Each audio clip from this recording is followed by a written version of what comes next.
வணக்கம், welcome to AJC academy.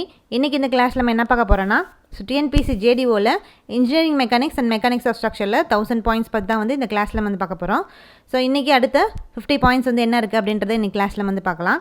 So கிளாஸ்க்கு வந்து போகலாம். First point, so internal link அப்படின்றது என்னென்னு பார்த்தோன்னா, ஹிஞ்சஸ் மூலமாக வந்து கனெக்ட் ஆகிடுச்சுன்னா, ஹிஞ்சு சப்போர்ட் மூலமாக அந்த மெம்பர்ஸ் வந்து அந்த மெம்பர்ஸோட எண்ட்ஸில் வந்து பார்த்தோன்னா ஹிஞ்சு சப்போர்ட் மூலமாக வந்து கனெக்ட் ஆகிருக்கும் போது அங்கே வந்து என்னென்னா, ஸோ அங்கே அந்த ஹிஞ்சு சப்போர்ட் மூலமாக வந்து அந்த மெம்பர்ஸ் வந்து கனெக்ட் ஆகிருக்கும் போது, ரெண்டு எண்ட்லேயும் வந்து ஹிஞ்சு சப்போர்ட் மூலமாக அந்த மெம்பர்ஸ் வந்து கனெக்ட் ஆகிருக்கும் போது, ஸோ அங்கே வந்து எந்த ஒரு எக்ஸ்டர்னல் லோடும் வந்து அந்த மெம்பரில் வந்து ஆக்ட் ஆகாமல் வந்து இருந்துச்சு அப்படின்னா, அங்கே வந்து என்ன ஒரு ஃபோர்ஸ் மட்டுமே இருக்குன்னு பார்த்தோன்னா, ஆக்சியல் ஃபோர்ஸ் மட்டும்தான் வந்து அந்த இன்டர்னல் லிங்கில் வந்து ப்ரெசென்ட் ஆகிருக்கும், அந்த மெம்பரில் வந்து ப்ரெசென்ட் ஆகிருக்கும். ஸோ அதை நம்ம என்ன சொல்கிறோன்னா, இந்த மாதிரி கண்டிஷனில் இருக்கக்கூடிய அந்த டேர்மை தான் என்ன சொல்கிறோன்னா இன்டர்னல் லிங்க் அப்படின்னு சொல்லி வந்து டினோட் பண்ணுறோம். அடுத்த பாயிண்ட், ஸோ ஃபிக்ஸ்டு சப்போர்ட்டை நம்ம இன்னொரு நேமில் வந்து எப்படி சொல்லலாம்னா பில்ட்-இன் சப்போர்ட் அப்படின்னு வந்து சொல்லலாம்.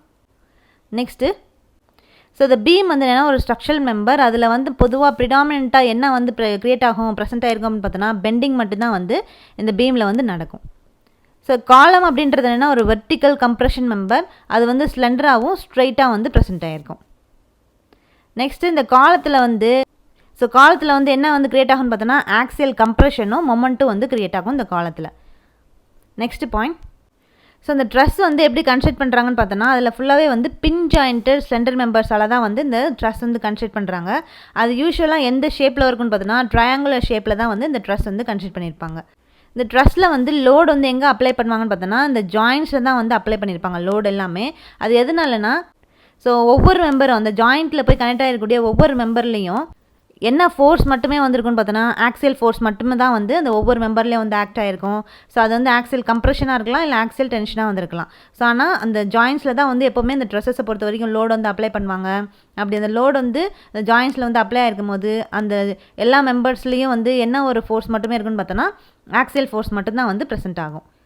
அடுத்த பாயிண்ட், ஸோ ஜென்ரலாக வந்து இந்த ட்ரெஸ் வந்து எப்போ யூஸ் பண்ணுவாங்கன்னு பார்த்தோன்னா, எங்கே வந்து இந்த ஸ்ட்ரக்சரோட ஸ்பேன் லென்த் வந்து எங்கே லார்ஜாக இருக்கோ அந்த மாதிரியான இடத்துல தான் ஜென்ரலாக இந்த ட்ரெஸ்ஸஸ் வந்து கன்ஸ்ட்ரக்ட் பண்ணியிருப்பாங்க.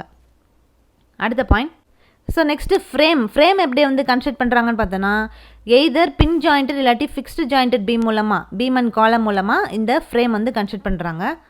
ஸோ அப்போ அந்த ஃப்ரேமில் வந்து பொதுவாக எங்கே வந்து லோடு வந்து அப்ளை பண்ணியிருப்பாங்கன்னு பார்த்தோன்னா பீம்ஸில். ஸோ அந்த பீம்ஸில் தான் வந்து பொதுவாக அந்த லோட்ஸ் வந்து அப்ளை பண்ணியிருப்பாங்க. அப்போ அந்த லோடு வந்து அந்த லோட்னால என்ன ஃபோர்ஸ்லாம் வந்து கிரியேட் ஆகுன்னு பார்த்தோன்னா axial force, shear force, bending moment, இது எல்லாமே வந்து அந்த பீமில் வந்து கிரியேட் ஆகும். ஸோ இதுதான் வந்து ட்ரெஸ் அண்டு ஃப்ரேம்னா வந்து என்ன அப்படின்னு சொல்லி வந்து பார்த்தோம். ஸோ நெக்ஸ்ட் பாயிண்ட், கப்பிள்னா வந்து என்ன அப்படின்றதுன்னு பார்க்கலாம். ஸோ கப்பிள் அப்படின்றது என்னென்னா, இது வந்து ஒரு சிஸ்டம் ஆஃப் ஃபோர்ஸ். இதில் வந்து என்னென்னா ரிசல்டன்ட் மொமெண்ட் இருக்கும், பட் ஆனால் ரிசல்டன்ட் ஃபோர்ஸ் வந்து இருக்காது. மொமெண்ட் தான் வந்து கப்பிள். ஸோ அதில் வந்து ரிசல்டன்ட் மொமெண்ட் வந்து இருக்கும், ரிசல்டன்ட் ஃபோர்ஸ் வந்து இருக்காது. ஸோ அதை தான் நம்ம என்ன சொல்கிறோன்னா கப்பிள் அப்படின்னு சொல்லி வந்து டினோட் பண்ணுறோம். அடுத்து, இந்த ஸ்டெபிலிட்டி ஆஃப் ஸ்ட்ரக்சரை வந்து ரெண்டு டைப்பாக வந்து டிவைட் பண்ணியிருக்காங்க. ஒன்று வந்து எக்ஸ்டர்னல் ஸ்டெபிலிட்டி அப்படின்னு சொல்லியும் இன்டர்னல் ஸ்டெபிலிட்டி அப்படின்னு சொல்லி ரெண்டாக வந்து டிவைட் பண்ணியிருக்காங்க. Next point, so condition of static ஈக்குலிபிரியம்னா வந்து என்ன அப்படின்றத தெரிஞ்சுக்கலாம். So condition of static equilibrium அப்படின்றது என்னென்னா, இந்த சம் ஆஃப் வெர்டிக்கல் ஃபோர்ஸ் வந்து ஈக்குவல் டு 0வாக வந்திருக்கும், சம் ஆஃப் ஹரிசாண்டல் ஃபோர்ஸ் வந்து ஈக்குவல் டு 0வாக இருக்கும், சம் ஆஃப் மொமெண்ட் வந்து ஈக்குவல் டு 0வாக வந்துருக்கும். அதுதான் நம்ம என்ன சொல்கிறோம்னா கண்டிஷன் ஆஃப் ஸ்டாட்டிக் ஈக்குலிபிரியம் அப்படின்னு சொல்லி வந்து டினோட் பண்ணுறோம். அப்போ condition of static equilibrium equation பார்த்தோன்னா இதுதான் வந்து அதோட equation. Summation fx equal to 0, summation fy equal to 0, summation m equal to 0. So இதுதான் வந்து ஸ்டாட்டிக் ஈக்குலிபிரியம் ஈக்குவேஷன். ஸோ அப்போ இப்போ சிம்பிளி சப்போர்ட்டட் பீம் வந்து எடுத்துக்கிட்டோன்னா அதில் எத்தனை நம்பர் ஆஃப் அன்னோன்ஸ் இருக்குன்னு பார்த்தோன்னா 3 நம்பர் ஆஃப் அன்னோன்ஸ் வந்து இருக்கும். கேன்டிலிவர் பீமில் வந்து 3 அன்னோன்ஸ் வந்து இருக்கும், 3 அன்னோன்ஸ் வந்து ப்ரெசென்ட் ஆகிருக்கும். அடுத்த பாயிண்ட், ஸோ கைனமேட்டிக் இன்டிடெர்மினன்சினா வந்து என்ன அப்படின்றதுன்னு பார்க்கலாம். ஸோ கைனமேட்டிக் இன்டிடெர்மினன்சி அப்படின்றது என்னென்னா இந்த டிகிரி ஆஃப் ஃப்ரீடம். ஸோ எப்போவுமே இந்த கைனமேட்டிக் இன்டிடெர்மினன்சியை வந்து எப்படி சொல்லுவாங்கன்னா DOF, டிகிரி ஆஃப் ஃப்ரீடம் அப்படின்றதெல்லாம் டினோட் பண்ணுவாங்க. ஸோ அப்போ இந்த ஜாயின்ஸில் எத்தனை டிகிரி ஆஃப் ஃப்ரீடம், எத்தனை total number of degree of freedoms வந்து அந்த ஜாயின்ஸில் வந்து ப்ரெசென்ட் ஆயிருக்கு அப்படின்னு சொல்லக்கூடிய அந்த டேர்ம் தான் என்ன சொல்கிறோன்னா கைனமேட்டிக் இன்டிடெர்மினன்சி அப்படின்னு சொல்லி வந்து டினோட் பண்ணுறோம். ஸோ அந்த ஸ்ட்ரக்சரில் எக்ஸ்டர்னல் ஸ்டெபிலிட்டி வந்து சாட்டிஸ்ஃபை பண்ணணும்னா சில கண்டிஷன்ஸ் வந்து இருக்குது. அது என்ன அப்படின்றது பார்த்தோன்னா எல்லா ரியாக்ஷனும் வந்து பேரலாக வந்து இருக்கக்கூடாது, அதே மாதிரி எல்லா ரியாக்ஷனும் வந்து கன்கரண்ட்டாகவும் வந்து இருக்கக்கூடாது, ரியாக்ஷன்ஸ் வந்து நான் ட்ரிவியலாக வந்து ப்ரெசென்ட் ஆகிருக்கணும். ஸோ இந்த கண்டிஷன் வந்து சாட்டிஸ்ஃபை பண்ணிச்சுன்னா அப்போ அந்த ஸ்ட்ரக்சர் எப்படி இருக்குன்னா எக்ஸ்டர்னலி ஸ்டெபிலிட்டியாக வந்து ப்ரெசென்ட் ஆகிருக்கும். அடுத்த பாயிண்ட், அதே மாதிரி அதில் வந்து minimum number of so support reaction வந்து என்னென்னா externally independent. So external independent support reaction வந்து மினிமமாக தான் வந்து ப்ரெசென்ட் ஆகிருக்கணும். ஸோ இந்த மாதிரி 4 கண்டிஷனை பேஸ் பண்ணி சாட்டிஸ்ஃபை பண்ணிச்சுன்னா அந்த டைப் ஆஃப் ஸ்ட்ரக்சர் தான் என்ன சொல்கிறோன்னா எக்ஸ்டர்னலி ஸ்டேபிள் கண்டிஷன் அப்படின்னு சொல்லி வந்து டினோட் பண்ணுறோம். அடுத்த பாயிண்ட், இப்போ 3D ஸ்ட்ரக்சரை வந்து ஸ்டேபிளாக வந்து வச்சுக்கணும், ஸ்டெபிலிட்டியாக வந்து இருக்கணும் அப்படின்னா அப்போ எல்லா ரியாக்ஷனும் எப்படி இருக்கணும்னா நான் கொப்ளைனராக, நான் கன்கரண்ட்டாக, நான் பேரலாக வந்து ப்ரெசென்ட் ஆகிருக்கணும். இது 3D ஸ்ட்ரக்சர் வந்து ஸ்டெபிலிட்டியாக வந்துருக்கணும்னா. ஸோ இப்போ பிளேனர் சிஸ்டத்தில் எல்லா ரியாக்ஷனும் வந்து கன்கரண்ட்டாக வந்துருந்துச்சுன்னா அப்போ அந்த சிஸ்டம் வந்து எப்படி இருக்கும் பார்த்தீங்கன்னா அன்ஸ்டேபிள் ஸ்ட்ரக்சராக வந்து ப்ரெசென்ட் ஆகிருக்கும். அடுத்த பாயிண்ட், ஸ்டாட்டிக் இன்டிடெர்மினன்சினா வந்து என்ன அப்படின்ட்டு பார்ப்போம். ஸோ அந்த ஸ்டாட்டிக் இன்டிடெர்மினன்சி அப்படின்றது என்னென்னா, ஸோ அந்த ஸ்ட்ரக்சரை வந்து அனலைஸ் பண்ணுறதுக்கு நம்பர் ஆஃப் அடிஷ்னல் ரியாக்ஷன்ஸ் வந்து தேவைப்படும். ஸோ அதை தான் நம்ம என்ன சொல்கிறோன்னா ஸ்டாட்டிக் இன்டிடெர்மினன்சி அப்படின்னு சொல்லி வந்து டினோட் பண்ணுறோம். நெக்ஸ்ட் பாயிண்ட், இந்த மொமெண்ட் டிஸ்ட்ரிபியூஷன் மெத்தட் வந்து எதுக்கு ரொம்ப பெஸ்ட்டு சூட்டபுளாக இருக்குன்னு பார்த்தோன்னா ரிஜிடு ஃப்ரேமுக்கு, அதாவது ரிஜிடு 2D ஃப்ரேம்ஸுக்கு வந்து இந்த மொமெண்ட் டிஸ்ட்ரிபியூஷன் மெத்தட் ரொம்ப சூட்டபுளாக வந்து ப்ரெசென்ட் ஆகிருக்கும்.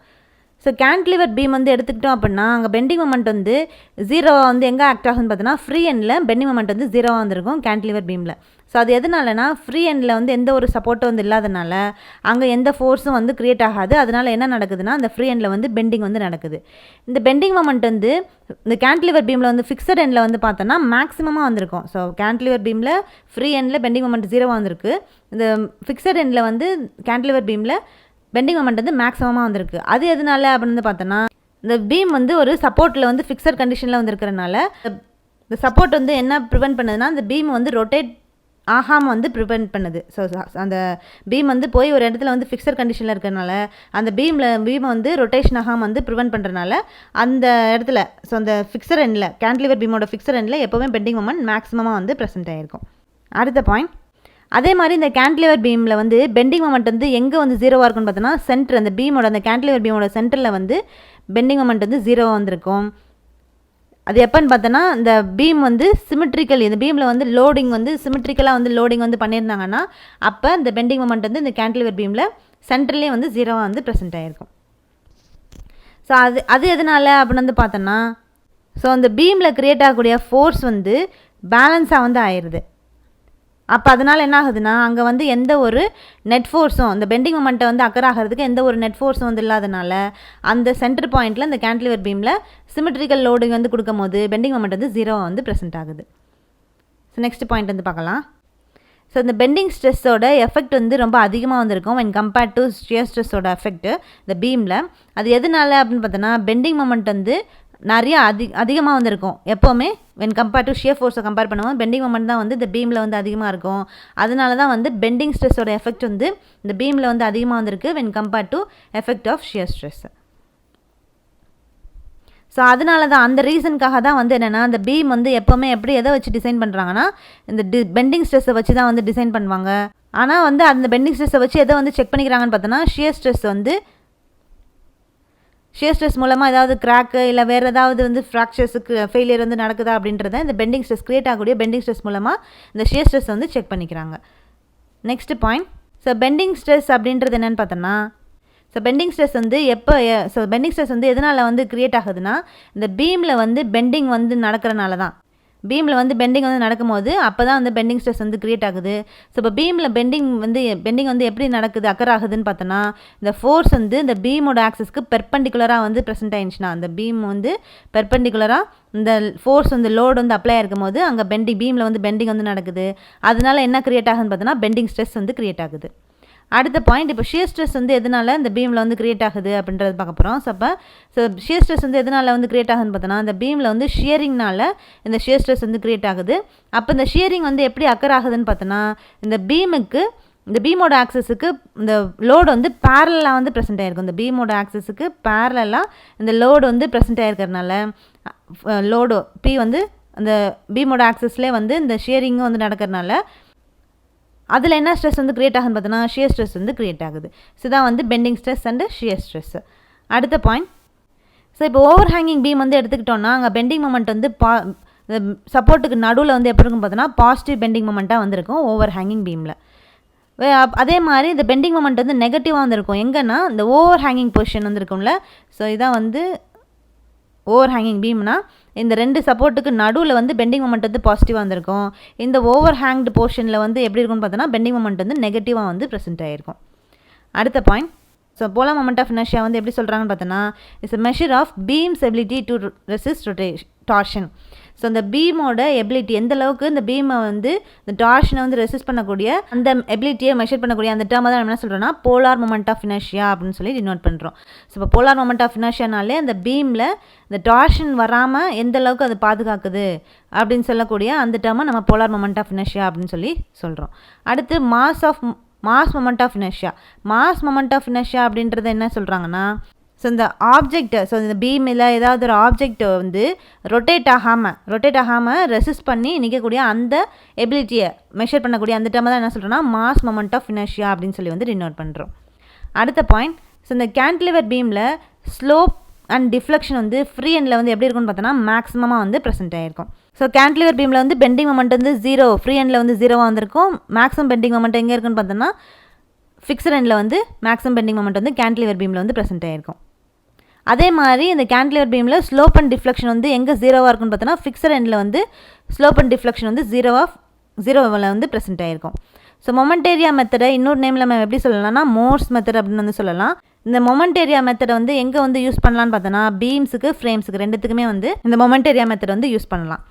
ஸோ டஃப்னஸ் அப்படின்றது என்னென்னா ஸோ சடனாக வந்து ஒரு இம்பேக்ட் இல்லைனா வந்து ஷாக் லோடிங் வந்து அந்த பீமுக்கு வந்து வரும்போது அந்த பீம் வந்து இந்த சடன் ஷாக் இல்லாட்டி இம்பேக்ட் லோடிங்கை வந்து விஸ்டாண்ட் பண்ணக்கூடிய அந்த பவரை ரெசிஸ்டன்ஸை தான் நம்ம என்ன சொல்கிறோன்னா டஃப்னஸ் அப்படின்னு சொல்லி வந்து டினோட் பண்ணுறோம். அடுத்த பாயிண்ட், டக்டைல் மெட்டீரியல்னால் வந்து என்ன அப்படின்னு பார்க்கலாம். ஸோ டக்டைல் மெட்டீரியல் அப்படின்றது என்னென்னா, ஸோ அந்த எந்த மெட்டீரியல் வந்து கன்சிடரபிள் டிஃபர்மேஷன் ஃபெயிலியர் ஆகாமல் ரப்ச்சர் ஆர் ஃபெயிலியரான சேம் தான். ஸோ அப்போ இந்த எந்த ஒரு மெட்டீரியல் வந்து டிஃபர்மேஷன் ஆகிறது ஃபெயிலியர் ஆகாமல் வந்து டிஃபர்மேஷன் ஆகக்கூடிய அந்த மெட்டீரியல் நம்ம என்ன சொல்கிறோன்னா டக்டைல் மெட்டீரியல் அப்படின்னு சொல்லி வந்து டினோட் பண்ணுறோம். அப்போ டக்டைல் மெட்டீரியல் மூலமாக நம்ம என்ன வந்து செய்யலாம்னா இந்த ஒயர்ஸ் எல்லாத்தையும் வந்து டக்டைல் மெட்டீரியல் மூலமாக தான் வந்து மேனுஃபேக்சர் வந்து பண்ணுறாங்க. அப்போ டக்டைல் மெட்டீரியல்ஸ் தான் வந்து பொதுவாக இந்த டென்ஷன் டெஸ்ட்டுக்கெலாம் வந்து யூஸ் பண்ணுவாங்க. ஸோ அதனால தான் அது வந்து லார்ஜ் டிஃபர்மேஷன் வந்து இந்த டக்டைல் மெட்டீரியல்ஸ் வந்து க்ரியேட் ஆகுது இந்த டென்ஷன் டெஸ்ட்டில். ஸோ டக்டைல் மெட்டீரியல் தான் வந்து மோஸ்ட் சூட்டபிளான மெட்டீரியல் டென்ஷன் மெம்பருக்கு. அதே மாதிரி டென்ஷன் டெஸ்ட்டுக்கும் டக்டைல் மெட்டீரியல் தான் வந்து யூஸ் பண்ணுவாங்க. ஸோ இப்போ நல்ல டக்டைல் மெட்டீரியல்ஸ்லாம் வந்து பார்த்தீங்கன்னா steel, copper. So ductile material example வந்து பார்த்தீங்கன்னா steel, copper, wrought iron, aluminium அலாய்ஸ்லாம் வந்து இந்த டக்டைல் மெட்டீரியலுக்குரிய எக்ஸாம்பிள். ஸோ இப்போ இன்னைக்கு கிளாஸில் நம்ம வந்து டிஎன்பிஎஸ்சி ஜேடிஓவில் engineering mechanics and mechanics of ஸ்ட்ரக்சரில் 1000 பாயிண்ட்ஸில் நம்ம வந்து இப்போ 500 பாயிண்ட்ஸ் நம்ம வந்து கம்ப்ளீட் பண்ணியிருக்கோம். ஸோ பாதி பாயிண்ட்ஸ் நம்ம வந்து 1000 பாயிண்ட்ஸில் பாதி 500 பாயிண்ட்ஸ் வந்து நம்ம கம்ப்ளீட் பண்ணியாச்சு. ஸோ நெக்ஸ்ட் கிளாஸில் நம்ம அடுத்த பாயிண்ட்ஸோடு உங்களை வந்து பார்க்கலாம். தேங்க்யூ.